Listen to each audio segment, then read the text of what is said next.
estrelas, meu anjo.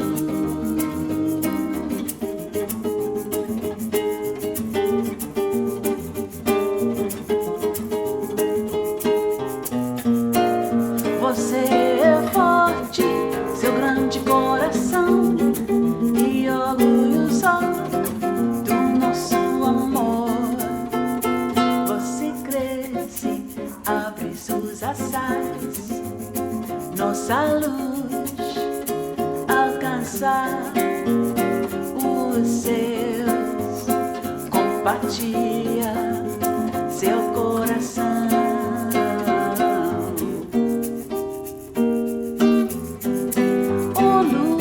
Da noite, nossa menina nascida pra nós, meu anjo.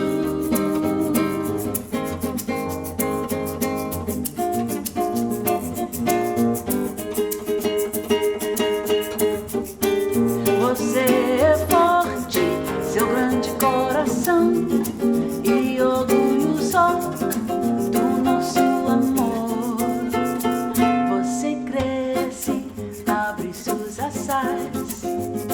Nossa luz alcançar os seus, compartilha seu coração.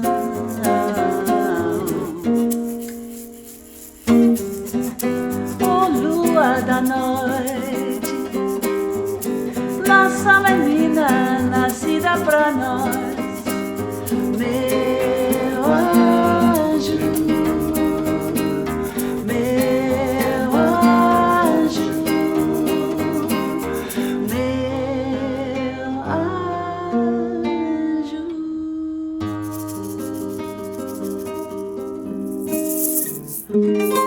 Yeah, bravissima. Woo. Hi everyone, I'm here with my beautiful friend Anje West, incredible singer, composer, percussionist, producer. Hi Angie. Hello Eddie, thank you for having me. Thank you for being here, how exciting. Wow, what a beautiful song. It is a beautiful song. Meu anjo. Meu anjo, my What does angel. That mean? My angel. Composed by our bassist OJ Newcomb. Oh, which we love. Who we love very, very much, yeah. OJ. And yes, he wrote this about his firstborn child, about Amelie, the night before she was born. Really? Moonbeams coming in and flooding Angie's belly. Oh, that's good. With love and light. And yes, he wrote this song and gave me the English lyrics to translate. Yeah. And as I was telling you before, yeah. did my best. Terrible, terrible grammar in Portuguese. And then I had a couple of friends, Marcio and Michelle, helped me with just tightening it up. Wow, it's that's gorgeous. gorgeous. I love it. Me too. Beautiful movement and so gentle. So you can feel the love in there, right? You can, absolutely you can. Yeah. So nice. So Angie, tell me a bit about your journey. So where does music come for Anje West? Well, it came from my family. Yeah. Really. My dad still is a musician, and even my grandpa. Really? His father played mandolin. My grandma played piano. That's fantastic. So I was in all the school choirs and in all the school musicals and had piano lessons and was very sad and cranky with my parents when they swapped the congas for something else when I was about 10 years old. Yeah. And, so my dad was in rock bands and pop bands through the 60s and 70s. And music was always in my life, just always a part of my life. Yeah. Band practices, sitting on the floor listening to my dad and his musician friends singing 3-part harmony. Wow, and my God. And I think that's where my ear really learned how to listen for and hear harmony, because it's one of the things I love to do. Yeah, and you're amazing. I love to sing harmony. I don't get to do it in my band, of course, but I get to do it in other ways. Projects and stuff. Yeah, so cool. So all of my life. It's just been all of my life. That's amazing. Yeah. And we have something in common. Like, so I got to meet you, I guess, for my love of Brazilian music. You know, when I moved to Australia, I guess 20 years ago, almost now. It was like 2002 when I came. Yeah, almost 20. Yeah. Yep. And you guys were the reference here. No, you were the the view from Atlas Couch, right? The band who really took serious Brazilian music and did such a good job at it, and it still do. Thank you. It's yeah, amazing. we loved it. I guess we well, obviously we loved it then, but we still love it. We recorded an album recently, so it's been so far 24-year journey for us. That's incredible, yeah. Which is incredible. Yes, absolutely. I'm just very grateful Yeah. to have this longevity, because who knew Yeah, that a bunch right? of Brisbane musicians, Yeah. not Brazilian, Yeah. were going to play this music for so long, and Absolutely. that it would kind of fit into the musical landscape of our Australia, city yeah, and of absolutely. Australia. Brisbane, yeah, totally. And there's of course other musicians, Australian musicians too, doing it. Yeah. But I think we might be the longest lived Yes, absolutely. band in Australia doing this music. Yeah, So it's fantastic. What gratitude we have to be able to still do it. Yeah, I think, people still want to listen to us. Yeah, and where did the Brazilian music the love for Brazilian music came from? Do you reckon, like from my husband? Yeah, from him. So I think that my window into Brazilian music was probably the same as what it was for a lot of people in Australia, which was a little bit of a shopping. Yeah. So they'll go from a band. So that was in my Corcovado, through the jazz kind of tradition. Yeah. You know? Or maybe just radio. I'm not sure. It was there, we knew about those songs. And maybe a little bit of Sergio Mendes and Brazil 66, yes, I think, when I was yeah. growing up. But that was probably it. Yeah. And then I had another little kind of, that window opened a little bit more for me through a friend of a friend before I met Kim. And I ended up with 2 albums, and one was Jazz Samba, which was Charlie Bird and Stan Getz. Yeah, beautiful. And the other one was a live album by Tanya Maria. Oh, yes, she's amazing. Who I was like, what is this? Who is this woman? The way she played piano, the way she sang, I don't know. Never heard anything like it. And so when I met Kim 27 years ago, he'll tell you about this himself. Yeah. He'd grown up with that music, so he's very familiar, very familiar with it. But I wasn't, and he had this whole collection of just different Brazilian artists, tapes, kids. What's tapes? I don't know whether I'm too young for that we would play in the car. So cool. when we met, he was touring with another band up from Sydney, and we just obviously clicked because we're married now. 25 years tomorrow. Oh my God! Congratulations.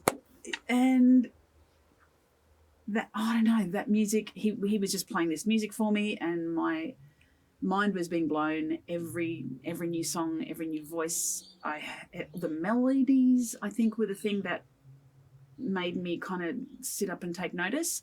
Joyce Moreno was someone who really impacted me very, very deeply.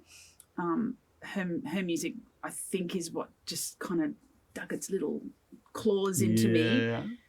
And it didn't let go, and I just went, this is what I want to do. Yeah. I'd been singing in a blues band. I've been doing all sorts of different things, mostly in the blues and sort of soul world. But this music just it got inside me, and it's never left, and it was really all I wanted to do then. Yeah, I mean, I think we're biased. I'm definitely biased to being Brazilian, but I think it's like this, as one, like in Western kind of musical tradition, it's one of the richest music, because like so melodically, just the melodies, from Jobim and Milton Nascimento, from everyone, from every aspect. So like the harmony, the chords are insane, just so beautiful, so well constructed, and the rhythms, the influence from Africa. Kim has this great analogy that he sometimes uses for talking about Brazilian music, because people go, it's really nice, it doesn't seem very complicated. It's like, no.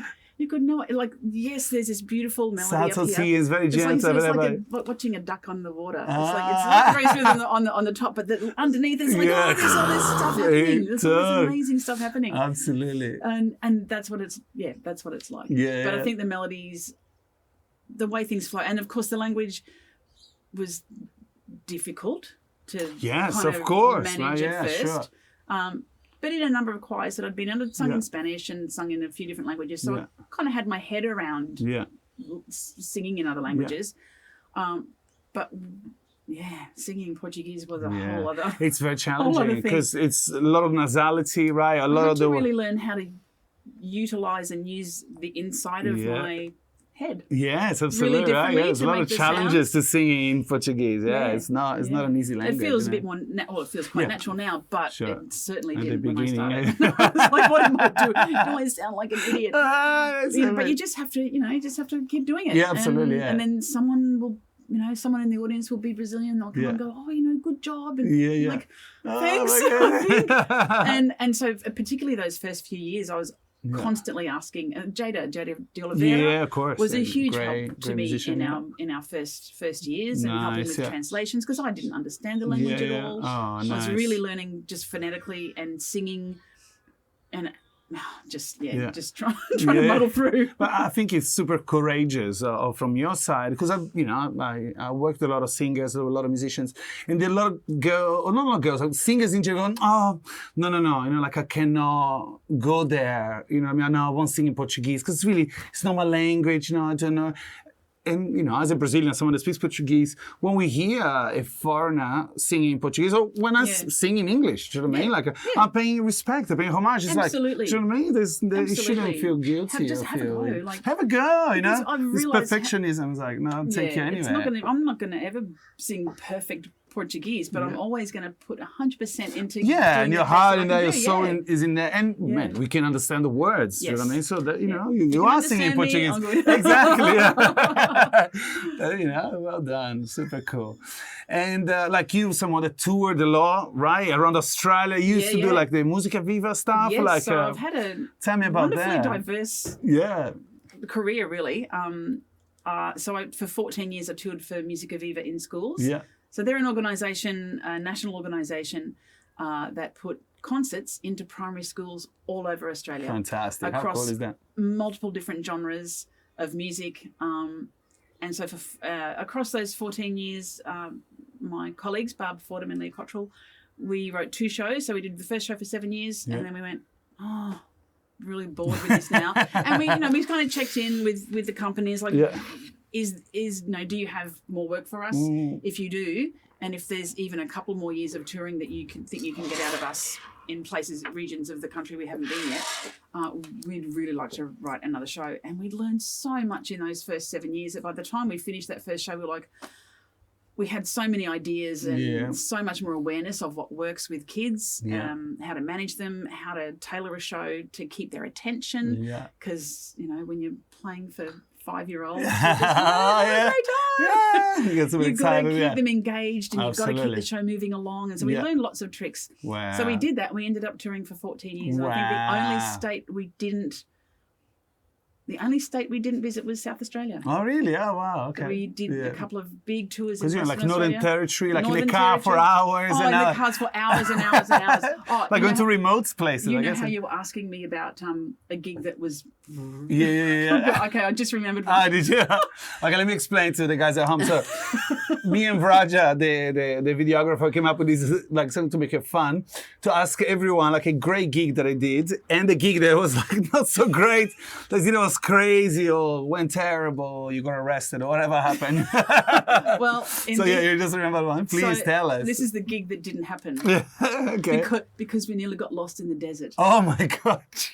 I'm agoraphobic. I would just die, start crying. I did. We all did.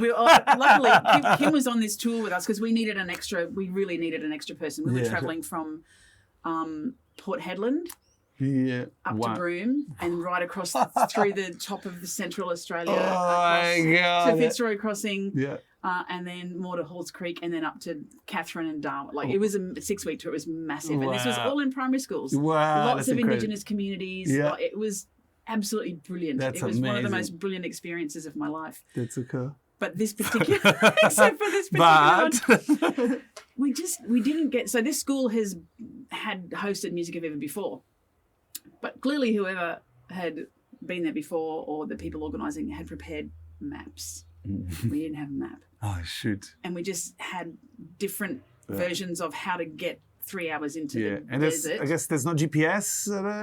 No. Of course not. This is in 2006. Oh, my God. So we had that book, the maps. We cobbled together all the different directions that different people had given us, including the company from the Western Australia rep. Yeah. And we went, okay, I think, okay, this tree, like literally, there's No way. tree. Go past that tree and then turn left. There's a log Is that on the like road. dirt roads or like would it be dirt roads? Oh, dirt. It was all dirt. completely Oh dirt. my gosh, yeah. Completely Wow, dirt. an adventure. Right. It was an adventure until we'd been driving around for 2 hours and just And you're went, like, oh gosh, I don't know where we are. where we are. Was there no civilization around, I guess, right? No. Just. Where are we? And we ended up finding a goodness. homestead house that had a satellite phone. Oh, wow. So we could call the school and say, Oh, I'm so sorry. I'm Yeah. so sorry. Yeah, you're completely lost. We can't. And by then it was too late to get out there and get safely back before Yeah, dark. sure. Oh, wow. Very, very sad and Yeah. disappointed. We were Aw. absolutely gutted not to make it Yeah. out there for the kids. Of course. But it's a good story. Yeah, great Seeing story. snakes slithering in the dirt. Oh and, my God. And Kim's driving, and the three of us are just going. Kim. We just were so disappointed that we didn't. Yeah, of every course. musician, Yeah, absolutely. Oh, the it's absolute thing that you hate to do most yeah. in your life is to cancel a show Absolutely. or to not be able to turn up for Absolutely. a show. Yeah, I agree. It's Yes. really, really Yeah, terrible feeling. It is. It's So horrible. it wasn't a crazy gig. It was Yeah, a non-gig. Yeah, that was pretty adventurous But and lost in the scary. desert- Like lost lost in in the the desert, desert. Yeah, that's fantastic. So okay, so that's one crazy, bad gig. I guess something that went bad. But what's something that you can think of that was like, wow, that was a really special gig. That was something amazing that I that will always stay in my heart. always will stay in my heart. There's a couple of gigs. Belgian Global Festival, which I think you've played, Ah, yes, yeah. had just one of I had just them one of special those gigs. best gigs you have. Yeah, that was a one of great those. vibe in a little festival. Super cool. Yeah, Did you play when it was flooded? No. I played there. I think after they closed down, because I brought the bad that luck. was a great one. Okay. But I think there's Woodford Folk Festival in about 2007-ish, maybe 6 or 7, and we played in what was then called.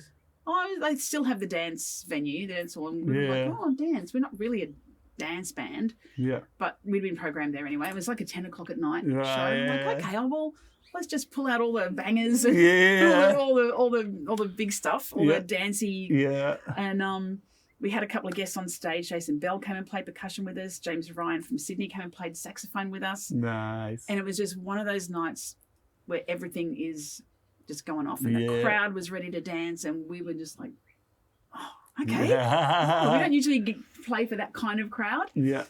But it just lifted us, It was really, and we were working with like the barest of equipment, like PA equipment. There just wasn't a lot of gear, but we went, okay, we can make this work. Yeah. And we had so much fun, and the energy from the crowd was insane. Wow. And I love that. Like that's when you go, you take yourself and your band and your audience then to places that you don't quite expect sometimes, and that surprise you. I was really surprised at some of the things that I did. In our band, I don't really engage in like audience participation or call response stuff, but we were doing a Chico Cesar song, Mama Africa, which is a song that we love to play live, and we extend it, and everyone does crazy solos, and it's really fun to do. And so I was doing this call and response with the audience, and they were like, oh God. Yeah. That energy is incredible, it's isn't fantastic. it? It's really great. It is, yeah. And I'll always remember that gig for that. That's awesome. And I love like when when we perform for people to dance in a sense. I love doing concerts. Everyone's sitting there and looking very quiet, but there is something. I love seeing people dance. Magical, isn't it? Like so it's become symbiotic. Like we're all one thing. Like they're dancing, we're playing, we're all just connected in that moment, and everyone's engaged. It's such a good feeling. It's so good. I love it. Me I too. love it. So it's unexpected. I mean, it depends.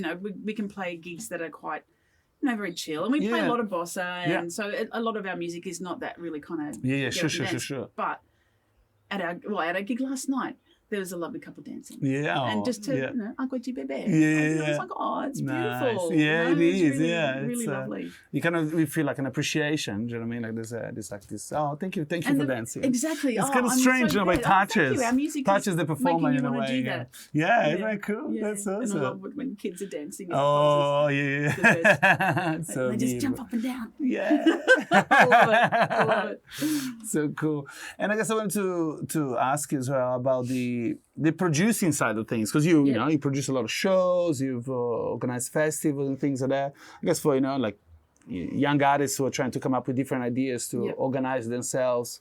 What do you think it takes, to be a good producer, and what's the not skills, but like, what do we need to do to? You need to. I think I'm at an advantage in some ways because I'm also a performer. So when I'm looking at putting something together that's an event or a festival or a concert, I'm quite aware of what artists expect and what they need. So I think that really helps me inform how I put something together. Yes, that's but I kind of fell into producing quite by accident. I think it was because I was in a lot of different groups kind of about 25-ish years ago. And someone who was working at City Hall, one of the programmers at City Hall, because he knew that I was in a few different groups and had access to a lot of musicians and different sort of musical genres, asked me if I would program some events for City Council around Christmas time in King George Square, when it still had the beautiful lawn and it was a really nice place to be. So I was quite surprised and a bit, he said, here's your budget. And I went, oh my God, that's more than I earn in a year. and I'll just book myself. But I was like, I get to use this money to pay properly amazing friends and artists, and they were all people that I knew, or just about. Or there was at least someone in each band that I knew. But also got help from friends and advice from friends because I was very new at it. And that sort of flowed into working on Fête de la Musique. I remember for about 4 or 5 years. And that was a massive thing. Programming about 60 to 70 stages across Brisbane. Oh my goodness! Like over 1,000. But that was a co-produced with other people. And I've been producing the City Hall concert series, the Lord Mayor City Hall concert series, for about 8 years. And Sidera, of course, was my kind of bigger foray into doing something that was completely independently produced as a separate event without any assistance from anyone. And that was a huge learning curve to put on a little event. Little mini festival. That was super fun. And I would love to. People keep asking when is Sidera coming back. I don't know. And in fact, I probably would have liked to have done something maybe this year, but of course. Yeah, with COVID, it's kind of like super tricky. I'm not putting my head and heart into anything that huge. To then just be shut down. Yeah, totally. It's very tricky. But next year, maybe next year. And of course, I've got some big plans for the band's 25th anniversary next year. Oh, wow. That's fantastic. Yeah, awesome. But it all depends on funding. Of course, Those grant applications. Those grants, Fantastic. But in terms of the production stuff, I think just I think I was involved in the Brisbane music scene like sort of through the 90s, mid-90s, early 2000s, when it was really, it still does have great people in it.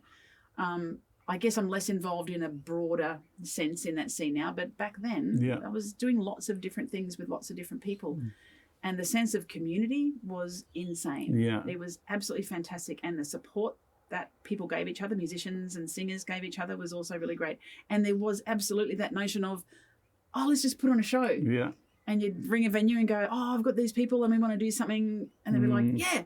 And often that venue was the zoo or Rick's or when the Valley was that real kind of hub as well. So if you, I just think go for it, do something. If you want to do something, then absolutely go for it. Totally. But be super respectful all the time of everyone that you're working with. That's my main. Exactly. And you know, respond to people on time, because admin is a big part of producing rather than all the art stuff. Totally.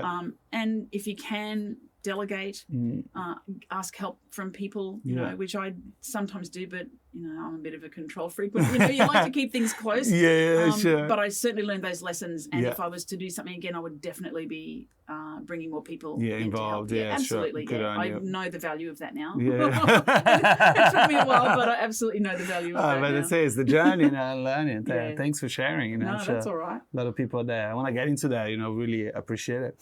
What about your voice? You know, your instruments. You know, because how how do you look after it? Do you have a routine? Because some people, like I've interviewed so far, like, oh no, I practice every day, you know. I go to bed early. You know what I mean? They're very regimented. I know, that's why I wanted to ask. Someone like me.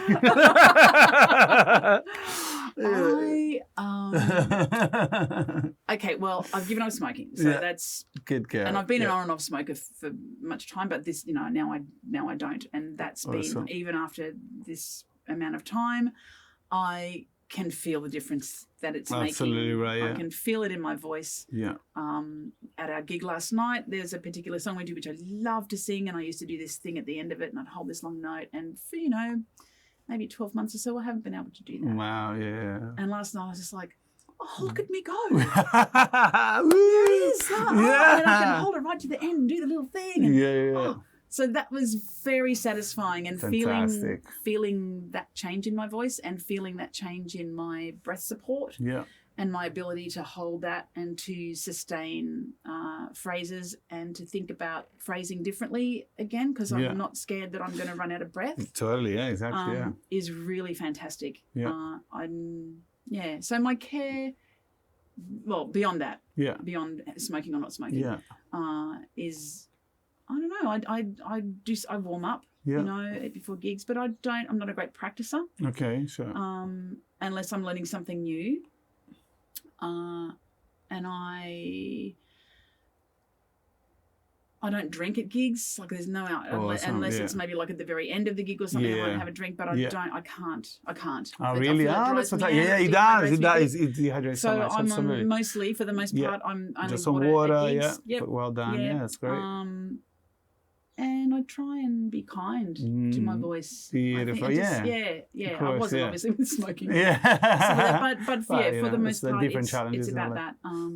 I was a lot more diligent about care and rehearsing and warming up. And just general, whether it was day to day or every few days doing exercises and stuff.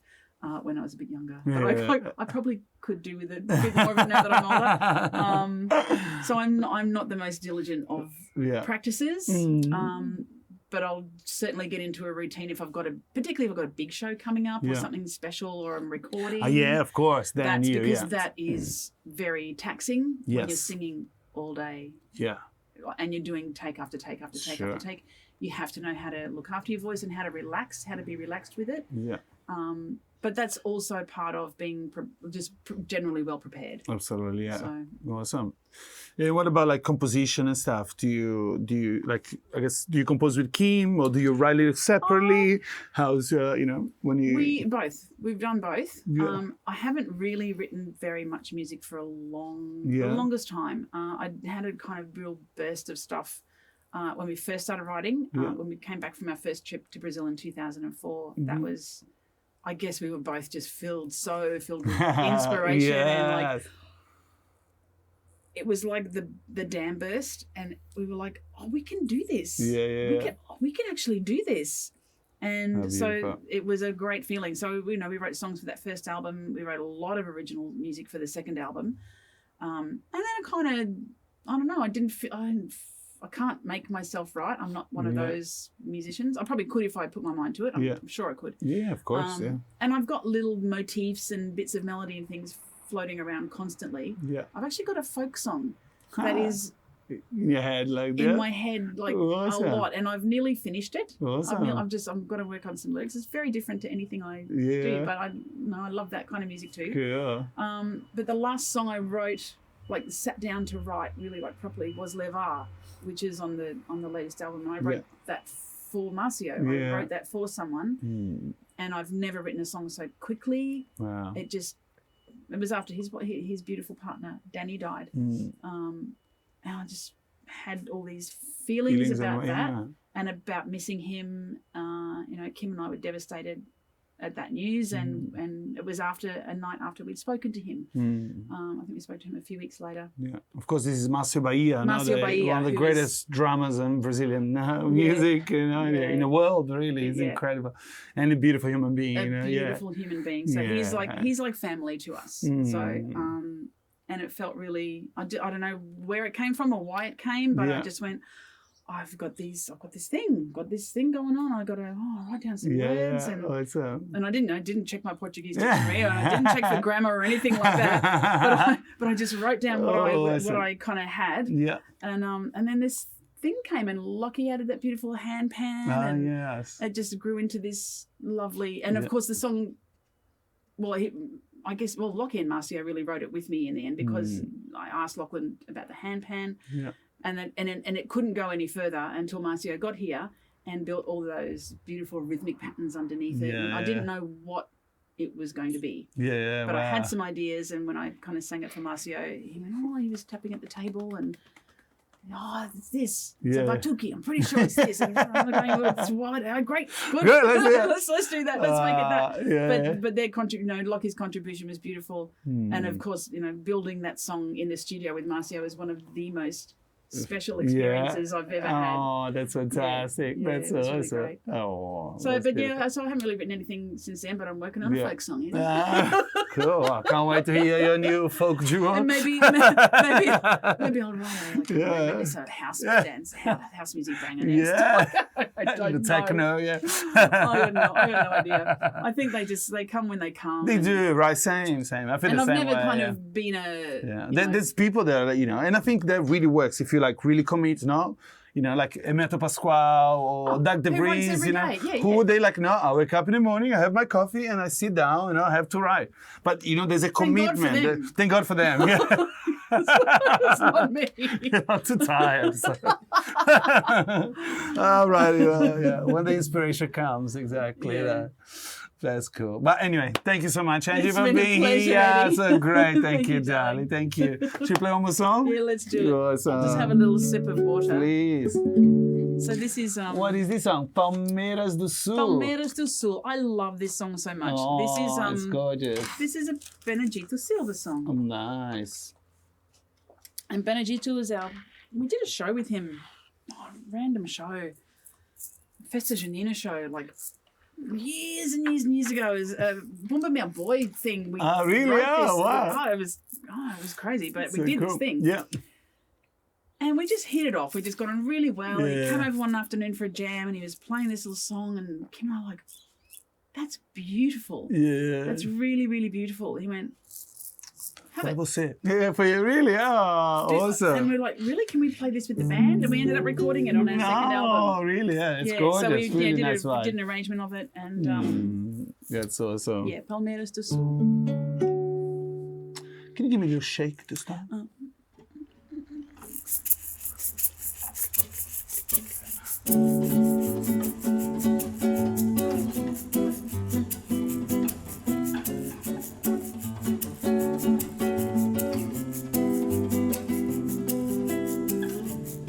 Eu vou andando em direção à praia, sentindo o cheiro de cainga de esquina. Tá todo mundo na inspiração.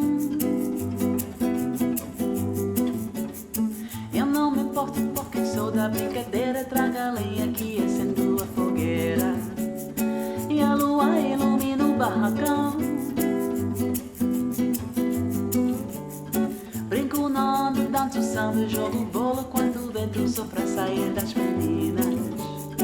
O sol brilha na minha solidão. Daí me lembro do sambinha de quintal da fantasia no verão da boa vida. Do vento que só traz o que é bom. Vento que sopra a fogueira. Vento que agita o mar. Que traz o pensamento de tudo e cada momento que gostoso de lembrar. Vento que balança as palhas das palmeiras lá do sul. Me traga esse cheirinho do dendê do manoê e da menina do angu. Ai, alerandela, arandera, paella. Ai, alerandera, ué. Ai, alerandera, arandera, paella.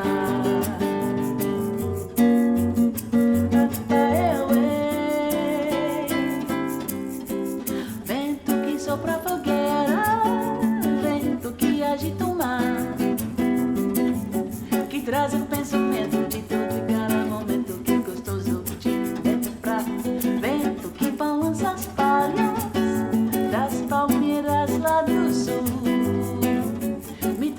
cheirinho do dendê do balão e da menina do angu.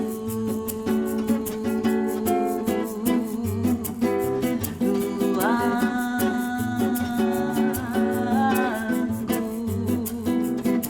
Daí me lembro do sambinha, de que tal da fantasia, no verão da boa vida. Me lembro do sambinha, de que tal da fantasia, no verão da boa vida.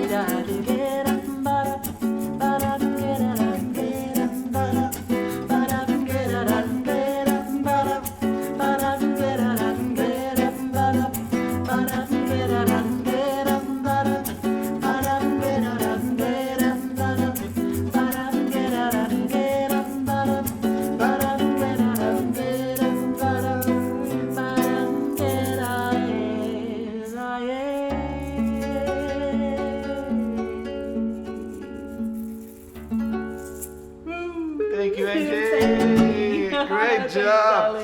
Beautiful. Oh, thank you so much. Oh, that was my super pleasure. lovely. Thank you. So, did you guys like it? If you really liked it, please don't forget to subscribe, give it a like, and if you really like it, you want to support us, don't forget to go to the link down below and go to our Patreon account where you can help us keep going. Thank you so much.